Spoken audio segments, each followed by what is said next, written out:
Hello friends, welcome back to our channel Siri from Rayalaseema. ఇవాళ నేను చూపించబోతున్న recipe వచ్చేసి veg chapati roles అండి.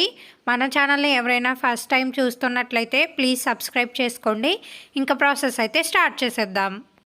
ముందుగా కటింగ్స్ని చేసి పెట్టుకున్నాం. ఒక మీడియం సైజ్ ఆనియన్ అండ్ అలాగే టమాటా, క్యాప్సికమ్, క్యారెట్, ఆలు అండ్ క్యాబేజీ, ఇలా వీటన్నిటిని సన్నగా కట్ చేసుకొని పక్కకు పెట్టుకోవాలి.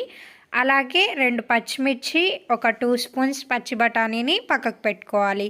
ఇక్కడ నేను తీసుకున్న వెజిటేబుల్సే ఉండనవసరం లేదండి, మీ దగ్గర ఏవి అవైలబిలిటీ ఉంటే అవి వేసుకోవచ్చు. నెక్స్ట్ మనం చపాతీకి పిండిని ఎలా అయితే కలుపుకుంటామో అలాగే ఇక్కడ కూడా పిండిని కలుపుకొని పక్కకు పెట్టుకోవాలి. నెక్స్ట్ ఒక కడాయిని పెట్టుకొని 3 స్పూన్స్ ఆయిల్ వేసుకోవాలి. ఈ ప్లేస్లో మీరు బటర్ని కూడా తీసుకోవచ్చండి. హీట్ అయ్యాక ఇందులోకి 1/2 స్పూన్ జీలకర్ర, అలాగే మనం ముందుగా కట్ చేసి పెట్టుకున్న ఆనియన్ ముక్కల్ని వేసుకొని బాగా ఫ్రై చేసుకోవాలి. నెక్స్ట్ ఇందులోనే పచ్చిమిర్చిని కూడా వేసుకొని బాగా ఫ్రై చేసుకోవాలి. తర్వాత ఇందులోకి కచ్చాపచ్చాగా దంచుకున్న అల్లం వెల్లుల్లి పేస్ట్ని వేసుకొని పచ్చివాసన పోయేంత వరకు ఫ్రై చేసుకోవాలి. నెక్స్ట్ ఇందులోకి మనం ముందుగా కట్ చేసి పెట్టుకున్న వెజిటేబుల్స్ అన్నిటినీ వేసుకోవాలి. అలాగే రుచికి సరిపడా ఉప్పును కూడా వేసుకోవాలి. మొత్తం అంతా బాగా కలుపుకొని వెజిటేబుల్స్ అన్నిటినీ బాగా ఫ్రై చేసుకోవాలి. వెజిటేబుల్స్ అన్నీ బాగా ఫ్రై అయిన తర్వాత ఇప్పుడు ఇందులోకి 1/2 స్పూన్ కారం, అలాగే 1/2 స్పూన్ ధనియాల పొడి వేసుకొని మొత్తం అంతా బాగా కలుపుకోవాలి.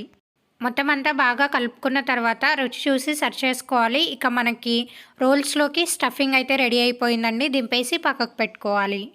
తర్వాత చపాతీ పిండిని తీసుకొని మళ్ళీ ఒక 2 సార్లు బాగా మెత్తగా కలుపుకున్న తర్వాత ఇలా చిన్న చిన్న పిండి ముద్దలుగా పక్కకు చేసి మనం చపాతీ పిండికి రేకుల్ని ఎలా అయితే రుద్ది తీసుకుంటామో అలాగే ఇక్కడ మధ్యలో పొడిపిండిని యాడ్ చేసుకుంటూ చపాతీ రేకుల్ని ఇలా చేసి పక్కకు పెట్టుకోవాలి. నెక్స్ట్ ఒక ప్యాన్ పెట్టుకొని హీట్ చేసుకోవాలి. హీట్ అయ్యాక చపాతీ రేకుల్ని వేసుకుంటూ లైట్గా అటు ఇటు ఆయిల్ని అప్లై చేసి మనం నార్మల్ చపాతీని ఎలా అయితే కాల్చి తీసుకుంటామో చపాతీ రేకులు అన్నిటినీ అలాగే కాల్చి పక్కకు పెట్టుకోవాలి. ఇప్పుడు మనం ముందుగా చేసుకున్న చపాతీలని తీసుకొని టొమాటో కెచప్ వేసుకొని చపాతీకి మొత్తానికి లోపల పార్ట్ అప్లై చేసుకోవాలి. నెక్స్ట్ ఇందులోకి మనం ముందుగా చేసి పెట్టుకున్న స్టఫింగ్ని ఇలా మిడిల్లో పెట్టుకొని ఇక మనం రోల్ చేసేసుకొని తినేసేయొచ్చండి. రిమైనింగ్ చపాతీలు అన్నిటినీ ఇలాగే స్టఫ్ చేసుకొని తీసుకోవాలండి.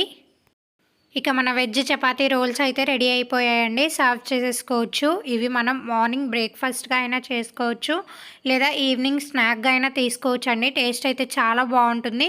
సో తప్పకుండా ట్రై చేయండి. ట్రై చేసిన తర్వాత కామెంట్ బాక్స్లో నాతో షేర్ చేసుకోండి రెసిపీ మీకు ఎలా వచ్చింది అని.